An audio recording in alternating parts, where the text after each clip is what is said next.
Inilahad ng YouTube vlogger na si V. Cortez na siya ay nakunan sa dapat na unang anak nila ng nobyo nitong vlogger din na si Kong TV. Ibinahagi ito ni V sa vlog niya na kanyang ini-upload ngayon lamang December 19 na kanyang pinamagatang Blessing. Noong December 12, nalaman namin ni Kong. Nalaman ko muna na buntis ako. Tapos, pinakita ko rin kay Kong. Sobrang saya niya na nalaman niya na buntis ako. Tapos, nagpa-check up kami.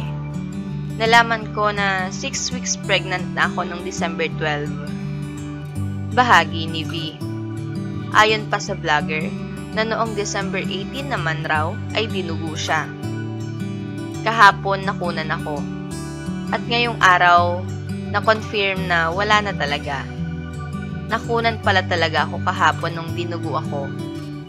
Sobrang saglit lang. Pero sa saglit na yon, sobrang dami naming plano ni Kong. Gusto kong makilala niyo siya kahit ganon kasaglit.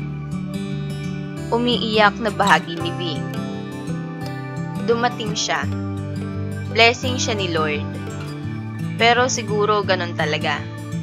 Baka hindi pa tamang oras. Baka may tamang oras.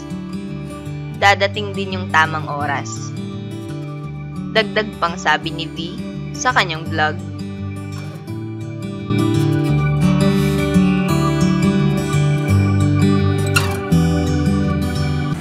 Share, subscribe!